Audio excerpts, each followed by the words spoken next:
Bharatiya Janata party और RSS के रिश्तों को लेकर बीजेपी के राष्ट्रीय अध्यक्ष जेपी नड्डा का बयान चौंकाने वाला है। द इंडियन एक्सप्रेस को दिए इंटरव्यू में नड्डा ने कहा कि पार्टी उस समय से आगे बढ़ चुकी है जब उसे आरएसएस की जरूरत थी और अब वो यानी बीजेपी सक्षम है और अपने काम खुद करती है। नड्डा के मुताबिक आरएसएस एक वैचारिक मोर्चा के तौर पर अपना काम कर रहा है। नड्डा ने इस इंटरव्यू में पूर्व प्रधानमंत्री अटल बिहारी वाजपेयी से लेकर मौजूदा प्रधानमंत्री नरेंद्र मोदी के कार्यकाल के दौरान बीजेपी और आरएसएस के बीच आए बदलाव पर कहा कि शुरुआत में हम कम सक्षम और छोटे थे और हमें आरएसएस की जरूरत थी।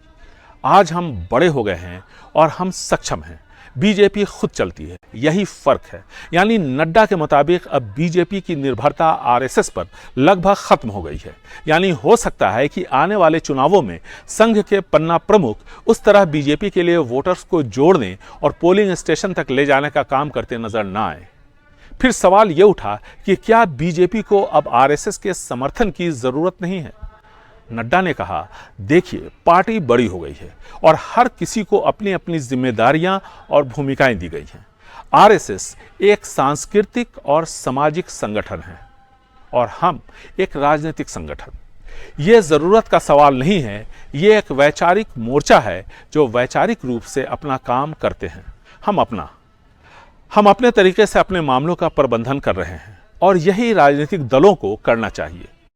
इसके अलावा बीजेपी के राष्ट्रीय अध्यक्ष जेपी नड्डा का बयान मथुरा और काशी में मंदिर निर्माण को लेकर भी बीजेपी नेताओं से अलग लगा।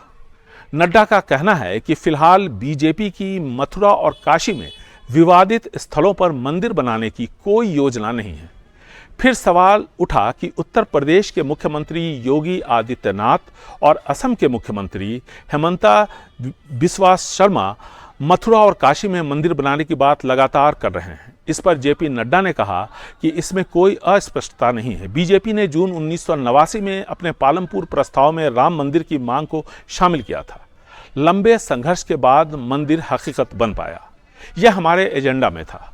कुछ लोग भावुक हो जाते हैं या उत्साहित होकर दूसरे मुद्दों पर बात करते हैं। हमारी पार्टी एक बड़ी पार्टी है और हर नेता की बात करने की एक शैली होती है। नड्डा के मुताबिक प्रधानमंत्री नरेंद्र मोदी की प्राथमिकता गरीबों, शोषितों, दलितों, महिलाओं, युवाओं, किसानों और समाज के हाशिए पर खड़े वर्गों के उत्थान पर रहेगा। पीएम मोदी की कोशिश इन वर्गों को मुख्य धारा में लाने और सशक्त बनाने की है। आजादी के बाद आरएसएस पर प्रतिबंध लगा। जब प्रतिबंध हटा तो संघ को एक राजनीतिक फ्रंट की जरूरत महसूस हुई। 1951 में अखिल भारतीय जनसंघ की स्थापना हुई, जो आपातकाल के बाद 1980 में भारतीय जनता पार्टी बन गई।